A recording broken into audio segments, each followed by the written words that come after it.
Bijouterie Pantso manolotra anao ny logité. Fa ahoana kina tandry mampafotsy an'ireo ohatr'izao satria izaho mampiasa Blossom White. Blossom White éclaircit votre peau. Tiany tena izy rasoir Supermax. Supermax ny rasoir mora indrindra eto an-tanàna. Ariary dimanjato zay lalovany malama. Mitsidika ireo toerana maro eto Madagasikara ato anaty logité miaraka amin'ny Tsaradia.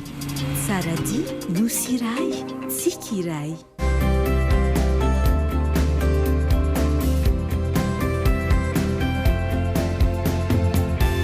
Sanifère, le meilleur.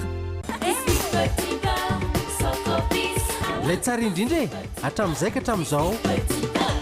Socobis manolotra anao ny logité. Telma safidiky numéro 1 malagasy manolotra ho anao.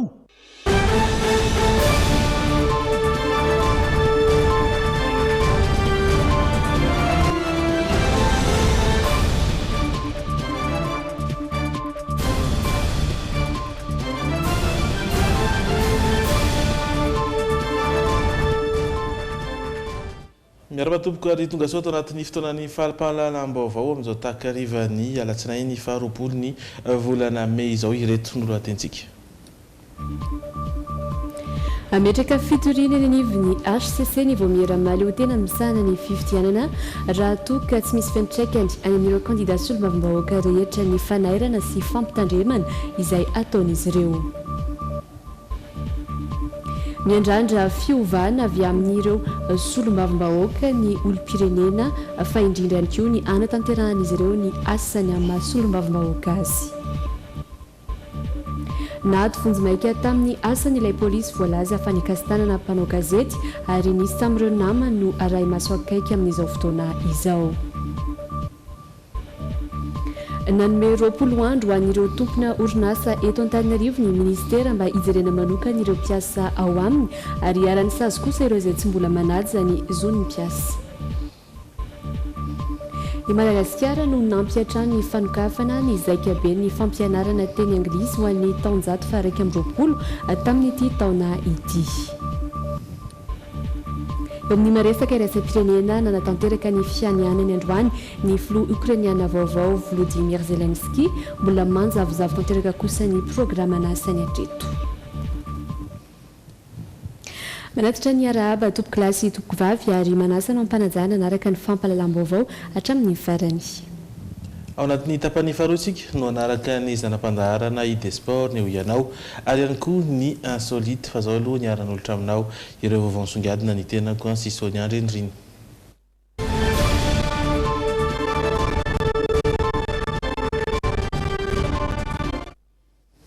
Alohan'ny anaratsika ireo vaovao ireo dia tsara mampafantatra anao fa nanao fidinana ifotony sy teny amin'ireo fatra vitsivitsy eto an-drenivohitra ny filoham-pirenena androany. Manartso Isotry, Andravoangy, Besarety ary Andraisoro no isan'ireo notsidihany ny fanamboaran-dalana, fanamboarana lakan-drano isorohana ny fiakaran'ny rano no anisany nampanantenainy teny amin'ireo faritra nolalovany. Tazana niaraka tamin'ny nandritra izany fotoana izany ireo candidat solombavambahoaka atolotry ny vovonana isika rehetra miaraka amin'ny Andry Rajoelina, Lantora Kotomanga sy Ania izay mirotsaka ho fidina any amin'ireo distrika ireo. Anazotsika ny vaovao dia herinandrokatroka mialohan'ny fifidianana ary dia namafisy ny filohan'ny Sony androany fa mbola gaboraraka ny fanikian-dalana mikasika ny fampialezan-kevitra. Malon'ireo ametraka fitoriana ny anivon'ny HCC ity voamiera ity raha toka tsy nisy fiantraikany any amin'ireo candidat rehetra ny fanairana sy ny fampitandremana izay nataon'ny Seny. Ny fametrahana ireo afisy eny amin'ireo toerana voararan'ny lalàna anaovana izany no isan'ny bahan'ny toerana tsy fanaran-dalàna. Ny atsasaman'ilan'ireo candidat ihany kosa no tsy mbola nanolotra ny mpitambolany ifeny kantiny fampielezan-kevitra. Rindra Tahiry sy Dolphe Rakotoniana no mitondra ny antsiprena izay vaovao izay. Mbola betsaka ny lesoka tsikaritra manoloana ireo fandikana ny lalam-pifidianana hoy ny tompon'andraikitra voalohany Seny androany. Nisongadina sita maso indrindra amin'ireo ny mikasika ny tsy fanajana ireo toerana voarara ametrahana ny afisy. Fepetra fandraisiny Seny ny farany herinandro lasa teo ny fampitandremana tahaka ny fanomezana enora ny ireo candidat analana ny afisy rehetra tsy manara-dalàna. ankoatr'izay ihany koa ny fandoavana sazy manomboka amin'ny roety ariary isan'andro alohany amin'ny kitapom-bolam-panjakana. Ireo no azony voamera maleo tena misahana ny fifidianana atao manoloana ny tsy fanarahan-dalàna amin'izao fampielezan-kevitra izao. Azony seny atao ny mametraka fitoriana eny amin'ny HCC amin'ny alalan'ny firaketana antsoratra ny fandikana tsapa sy hita taoriana ireo dingana fampatsivana ireo. Tsy maintsy roso amin'izany ity rafitra ity raha toa ka tsy nahitam-bokany ireo hoy ny filoha-levitra ny farany herinandro lasa teo. Ho an'ny filohan'ny seny indray kosa dia tsy tokony handry fanasaziana hatrany ireo mikasa iandraikitra ny toeran'ny fahefanam-panao lalàna. Arakaraka ny trangan-javatra rehetrarehetra izay misy les services concernés atao anatin'ny seny ao andalam-pandiniana an'le izy dia informer fontsika zany rehefa ohatra ka hoe misy zay zavatra fa aleo aloha zareo zany hiasa andinika hikarakara manodidina an'izay zavatra rehetrarehetra zay zany. Endrika tsy fanarahan-dalàna mahasehaka ny ankamaroan'ny kandida ihany koa tsy mbola nanolorana ireo mpitam-bola amin'ny kaontin'ny fampielezan-kevitra. Amin'izao herinandro katroka tsy hatrehana ny latsabato izao mbola 2,3 amin'ireo 7,7 ihany no manana izay mpitam-bola izay.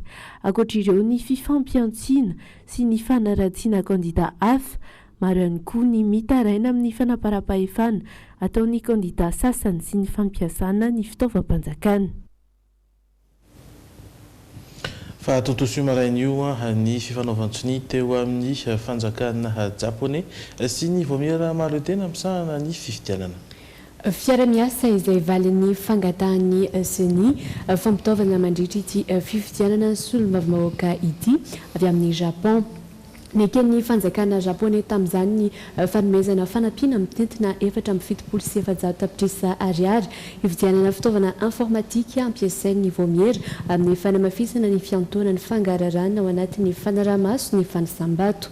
Aparitaka manerana ny distrika ireo fitaovana vokatry ny fanomezan-tanana ireo i Japon izay efa nanohana ara-pitaovana ny seny ihany koa nandritry ny fifidianana flo am-pirenena faranteo tafiakatra hatrany amin'ny 2 miliara sy 700 tapitrisa ny fitambarana izay fanomezana avy amin'izy ireo izay. Fagadina afaka andro vitsy ny fifidianana solombavam-bahoaka tsy haritra fa miandrandra fiovana ny olom-pirenena raha ny fanadina nataony miaro sorojravaka sy zo randretsalama. Tafiditra ao anatin'izany fanatanterahany solombavam-bahoaka ny tena asany ka anao lalàna araka ny filan'ny olom-pirenena ankoatr'izay voafaritra ao anatin'ny lalampanorenana ihany koa fa andraikitry ny solombavam-bahoaka ny manaramaso ny asan'ny gouvernemanta ary ny manao tombana ny politika mpanjakana dia warana ny fanatetiana. Inona no tena andraikitry ny solombavam-bahoaka rehefa lany? Miompana amin'io fanontaniana io ny loha-hevitry ny fihaonana tato anatin'ny distrika voalohany. Sehatra nafahan'ny mpifidy ny tafa-mivantana tamin'ireo kandida ho vidiana solombavam-bahoaka. Fotoana ihany koa nanararotan'ny olom-pirenena nitondra ireo fanovana andrandrainy mba hifanaraka amin'ny filana fototry ny mponina. Fanovana tohina moa ilay tiana ny olom-pirenena mapetraka, fanovana amin'ny resaka fomba fiasa. Raha misy ny fandaniana ny lalàna, mba lalàna mifanaraka amin'ny zava-misy, mandala mifanaraka amin'ny soatoavina malagasy, tsy lalàna voatsindry malety na tambazana katikatara toy ny taloha. Tanora, renim-pianakaviana, andriambavilanitra, maro ny sokajy taona sy karazan'olona tonga teto liana ahalala ny andraikitra tokony hosahany izany atao hoe solombavam-bahoaka izany. Hitady lalàna hamany olana ny vahoaka ity fotony mba tsy sintsony ny fanaparam-pahefana sy ny lalàna izay amboamboarina ao ambony ao.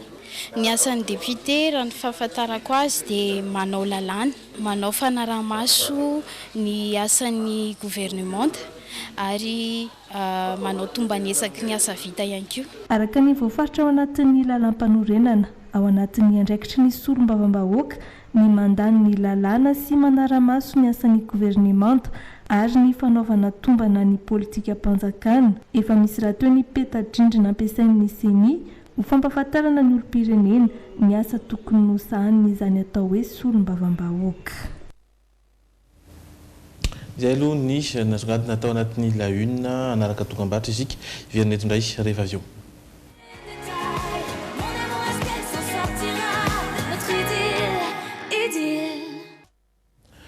mitoy ny vaovao eto amin'ny logité ijery ny mikasika ny trangam-piarahamonitsika ny sosialy ary ny toekarena ihany koa niteraka resabe tamin'ny farany herinandro iny ny 10 teo amin'ny mpitandro filaminana sy ny mpanao gazety nandritra ny lalao ara-panatanjahantena iray.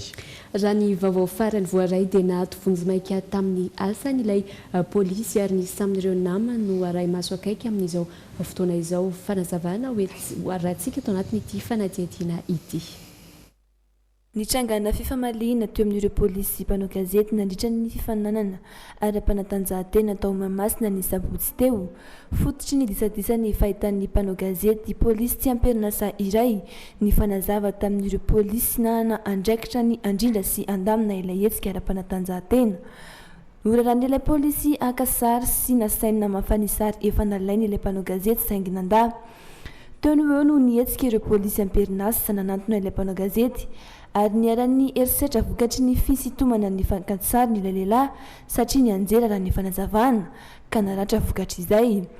Nampandreny minisitry ny serasera ilay mpanao gazety niaran'ny erisetra ary nampandrenesy ny vokatry izay ihany koa ny minisitry ny findaminam-bahoaka.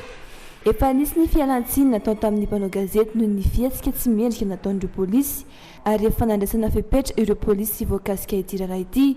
Tsy aivina fa ny faran'ny herinandro teo ihany koa no notafian'ny andian'olona tsy fantatra teny Ambodivona sy anosipatrana ny fiara-pitatitra mpanao gazety. Manapirofo ny fiakaran'ny erisetra mahazo ireo mpisehatra eo amin'ity asa ity.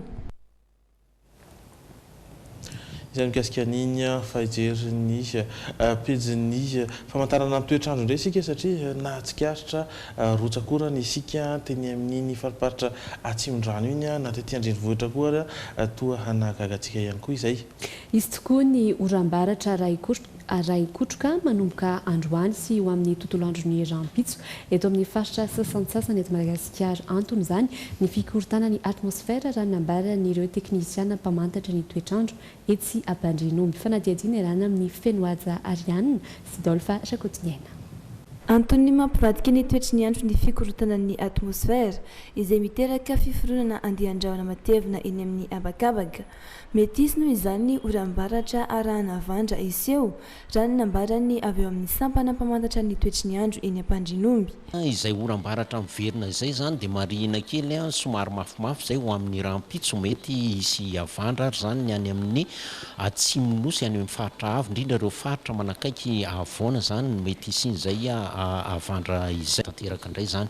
Raha mahakasika ny marim-panantsika dia ao anatin'ny tena hoe manara-penitra trantsika zany zao ho an'ny volana may ny aty amin'ny faritra ny afoantany zao dia manodidina ny 12 hatramin'ny 14 degré celsius na 12.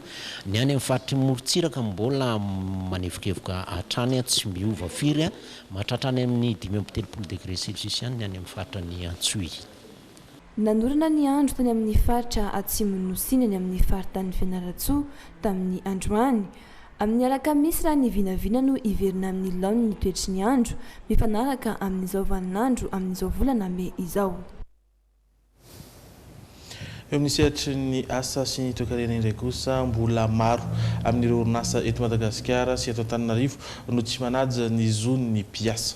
Tsikaritra izay ho an'ireo mpivarotra sasany eto an-toerana ny ankabeazan'izy ireo mantsy tsy manana taratasy sy manamarina ny toeram-piasany sy ny mombamomba azy. Eo ihany koa ny fiasana mihoatra ny ora voalaza ny lalàna. Manoloana izany dia nanome 20 andro an'ireo tompona orinasa eto Antananarivo ny tompona andraikitra mba hijerena manokana ireo mpiasa ao aminy. Iarany sazy kosa ireo izay mbola tsy manaja ny zon'ny mpiasa. Piardina Razavindramanana sy Stéphane Rakotomalala.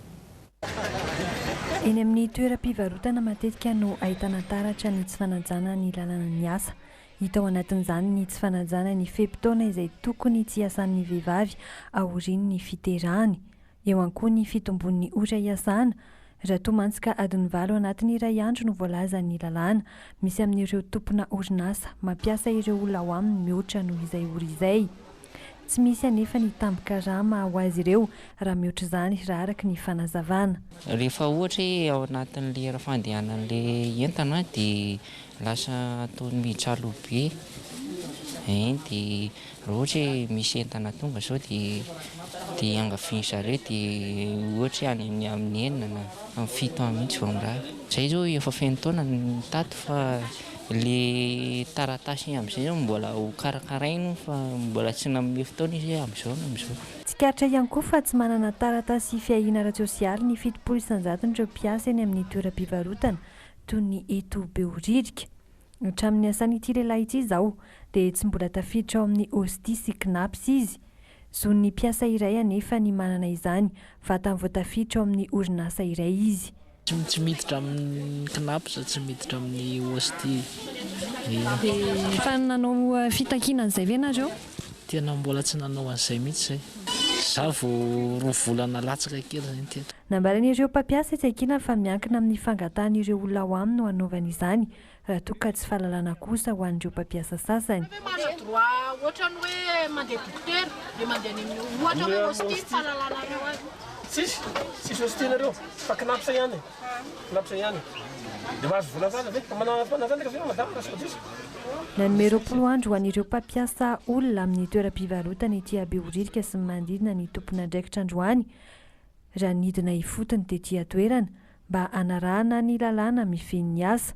Isy ny sazy miandry azy ireo aorian'izao raha minitsy tsy mahalala izany raha araka ny fanazavana. Le toromarika hoe ao anatin'ny telo volana tokony hipetraka izay fanarenana izay sy voarina rehetrarehetra izay sy nety tao anatin'le fitantanana ny mpiasa zay a.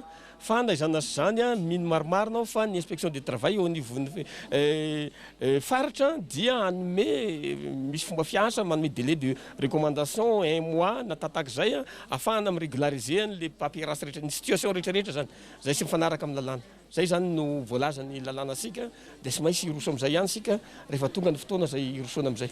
Toeram-pivarotana maro teto Behoririka no nanombohany ny asa tamin'ity androany ity. Nisy ny fifampiresana tamin'ireo mpampiasa tetỳ an-toerana, tanjona ny anajan'ny rehetra ny lalàna ka heverina hiatsara aorian'izao. Trangam-piarahamonina ny trangana haitrano ny teny Ambalavao Isotro ny zoma halasa teo. Lehilahy iray no namony ny vokatra ity haitrano ity, ankoatr'ireo entana tsy nisy noraisina tonga teny an-toerana moa ny mpamonjy voina tamin'ny fotoana io ary ny fanampy ihany koa ny mpiarahamonina tamin'ny fifehezana ny afo mba tsy hihitatra tamina trano hafa. Vaovao tanteriny Jaserinjarafeno sy Aina Raona. Tsy fetezana teo amin'ny herinaratra ny tarika court-circuit no nahamainy tranon'olona fianakaviana iray teny Ambalavao Isotro ny zoma alina teo. Takaitra goavana indray no navelan'ity voina ity. Ankoatr'ireo entana kilan'ny afo, lehilahy lehibe iray manodidina ny 50 taona no namoy ainy tao anatin'izany. Mitondra fanazavana ny zavan-tranga teny an-toerana ny tompontrano. Tamin'ny zoma tamin'ny 7 latsaka teo ngamba ny tombohan'ny afo dia mipoaka ohatran'ny zavatra mipoaka tonga dia afo avy eo no nirehatra. Dia namonjy aina moa fa tsisy azo niraisina dia ilay dadatoako tato izany no maty. Fa niantso vonjeo ihany izy, vonjeo lesy vonjeo fa tsy tafavoaka tsisy namonjena anazy tsony satria ilay afo efa tena ao anatin'ilay afo izy dia tena niandry afo maty mihitsy vao afaka naka anazy. Azo ambara ho voafia ihany ny afo tamin'ny fifanampiany manodidina sy ny fatongava amin'ny mpamonjy voina izay ara-potoana ihany hoy hatrany ity tompontrano ity. Marina fa efa nalevina omaly ilay rangana moy ny ainy. Miantso tolo-tanana avy amin'ny rehetra ireo niaran-doza fa ao anatin'ny fahasahiranana tanteraka raha araka ny nambaran'izy ireo. Fantatra ihany koa fa nitrangana haitrano hafa teny nalamahitsy sy nanisana ny farany herinandro teo hatrany. Fa mazovahana kosa Tomasina ny fitsindromana héroïne. Tanora maromaro no saron'ny mpitandro filaminana teo ampanaovana izany ny herinandro lasa teo raha ity angom-baovao izay nataony Rodin no menjanahary ity iray etsy ariary no ifidianany ireto ankizy ireto ny grama amin'izany héroïne izany ka mitarika azy ireo amin'ny fanaovana asa ratsy ny fitadiavan'ny vatany izany zava-mahadomelina izany isanandro. Mihamaro ireo tanora tafaroboka ao anatin'ny fandraisana zava-mahadomelina ankoatra ny rongony sy ny zigara, mahazovana ankehitriny ny fitsindromana héroïne sy ny mihevoka cocaïne. Tanora valo manodidina ny 7 ka hatramin'ny 13 taona no saron'ny mpitandro ny filaminana teo am-pitsindromana héroïne ny herinandro lasa teo. Raha ny fanadihadiana natao, iray etsy ny grama amin'ity zava-mahadomelina ampiasainy ireto ankizy ity. Ary mitarika azy ireo amin'ny fanendahana sy fanaovana asa ratsy ny fampiasana ny héroïne. Ireo zany dia alohany anaovana asa ratsy zany dia manao fitsindromana io zareo. ny aikan'izany zareo ary koa zany io dia efa mitaizany zareo zany a io ero io tsy maintsy mitsindro nareo a isan'andro fa raha tsy zany zany izy a dia mangofotra sy miroro ny vatana. Tratra niaraka tamin'izy valo mirahalahy ireto moa ny mpanjinjara heroïne izay mpamatsy azy ireo fa ankoatra izay andiana azy io lahy mpamakitrano karazana telo no sary ny mpitandro ny filaminana ny farany herinandro lasa teo izy ireo izay mampikilay ny vahoaka maro eto Toamasina ankehitriny. Izahay dia sampikeny eto fa tsy mahavita rery a ny tia fandrimpanemana ty miantso antsika vahoaka ihany a amin'ny fiarah-miasa ny fanomezana vaovao a ny mpitandro filaminana eto Toamasina mba ahafahantsika miady amin'ny tsy fandrimpanemana fa zahay a dia vonona ary hiara-iasa amintsika amin'ny fomba rehetra ametrahana fandrimpanemana maharitra eto Toamasina. Tao anatin'ny herinandro vitsivitsy izao nampitomboina ireo mpitandro ny filaminana miparitaka eto an-tampon-tanàna ny Toamasina mba hoentina hamongorana ny tsy fandrimpahalemana izay nahazo vahana tato ato raha ny teto Toamasina manokana no asiana maso. Fa tsy mbola afaka mivelatra eo amin'ny tsenam-barotra eto Madagasikara kosa ny vokatra avy eto an-toerana. Raha nambaran'ireo mpisehatra eo amin'ny tontolon'ny asa tanana betsaka nefa ireo olana mbola sedray ny mpanao asa tanana mahatonga ny vokatra malagasy ho lafo kokoa raha mitaha amin'ireo jifaina avy any ampitan-dranomasina. Tsy mbola misy vahaolana manokana manoloana izany hatreto efa fantatry ny ministera kosa ireo tepoka tsy maintsy tokony hojerena amahany ireo olana ireo. Etsy andaniny isy ny hetsika goavana nomezan-danja ireo vokatra malagasy izay ho tanterahina manomboka rahampitso. Jasiel Njaraveny sy Aina Raon. Tsara ny vokatry ny asa tanana malagasy ary tsy mena ntaha ara-kalitao amin'ireo avy any ivelany hoy ny solitena ny mpanao asa tanana eto Madagasikara. Tsy mbola afaka mivelatra eto Madagasikara nefa ny tsenan'ireo vokatra vita toerana no ny olana maro izay mbola sedray mpanao asa tanana. Isan'izany ny fasarotana eo amin'ny fitadiavana akora fototra, ny tsy fahampy fitaovana ampiasaina, eo ihany koa ny fasarotana fidirana eo amin'ny sehatry ny varotra ary indrindra ny fanondranana akora tsy vahahodina ny ivelany raha ny fanazavana no entin'ireo solitena ny mpanao asa tanana hatrany. Ireo no mahatonga ny vidin'ny vokatra malagasy ho lafo kokoa raha mitaha amin'ireo avy any ampita izay efa mitobaka be eto an-toerana amin'izao fotoana. Vokany mihamata ny tsena ny vokatra malagasy hoy ireo mpisehatra eo amin'ny asa tanana ka ilaina fandraisana andraikitra. Ny paikady mitiavintsika ahafahana miresoudre an'izay resaka vidiny lafo izay koa dia nisany ihany koa ny fampidinana ny resaka akora.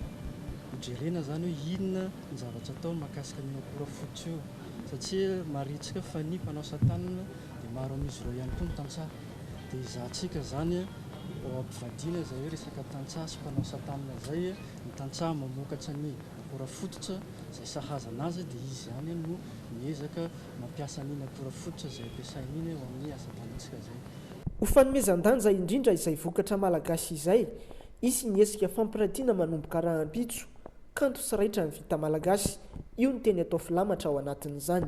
Ny fotoana io moa zany ny mpandray anjara, ny mpivarotra, ny mpamokatra dia miezaka ampidina ny vidin'entana rehetra amin'izao akatoko ny fetin'ireny izao. Izany hoe eto zany tsika dia afaka tonga mitety ny tranoheva rehetra sy manjifa amin'ny vidiny mirary amin'ity première édition ity.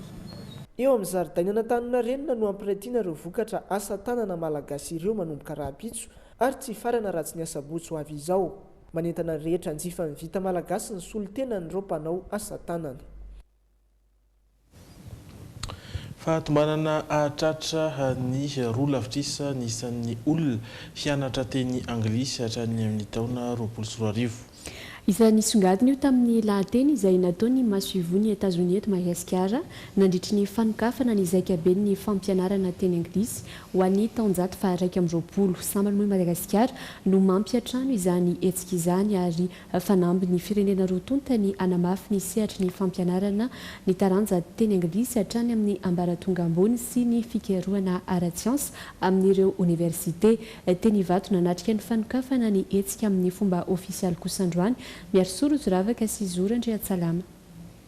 Ny tsy fahatomobana ny fitaovana enti mampianatra ny taranja anglisy, ny tsy fahavehezana ny fomba fanononana teny anglisy, mbola olonan'ireo eto amintsika hoy ny mpampianatra ny joro vavolombelona tafaresaka taminay. 13 taona nampianarana teny anglisy Iramiandro Sony iry Arizona tsapany fa mbola betsaka ny lesoka tokony hatsaraina. Le action mety hoe mankalatahaka fotsiny izy ohatra na manao kopia dia rehefa miresaka amin'le tena vahiny izy a dia tsy azon'le vahiny dia lasa frustré izy. Omendanja izay teknika fampianarana teny anglisy izay mandritra ny fampiofanana iarahana amin'ireo mpampianatra teny anglisy ampolony avy amina firenena maro manerana ny Afrika. 2,7 kosa ny mpampianatra malagasy mahazo tombontsoa amin'izany ary tonga mandray anjara amin'ity zaikabe ny fampianarana teny anglisy ho an'ny 320 ity. Endrim-piarah-miasa isan'ny manamafy ny fifandraisan'ny États-Unis sy Madagasikara. Dia zay sehatra aty amin'ny fampianarana fanabeazana izao dia ny fampiresahana teo fa ampiakarintsika koa amafisina koa any amin'ny ambaratonga ambony sy ny fikarohana ara-tsiansa amin'ireo université manerana ny Madagasikara. Navoatra ny masivoan'ny États-Unis eto amintsika fa voasokajy be mpampiasa maneran-tany ny teny anglisy na amin'ny internet izany na eo amin'ny tsena iraisam-pirenena. Nisongadina tamin'ny lahateny ihany koa fa tombanana hatratra roa lavitrisa ny isan'ny olona hianatra teny anglisy hatrany amin'ny taona 2020.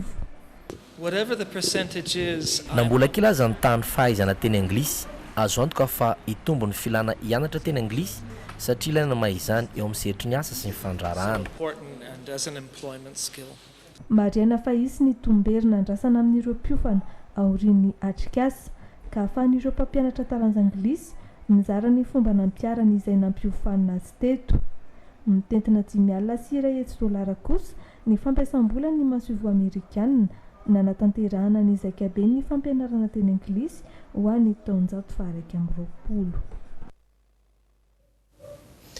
Any ivelany kosa iray volana taty aoriana nalany an'i Volodymyr Zelensky filoham-pirenena Ukrainiana vaovao no nanatanterahana ny fianianany.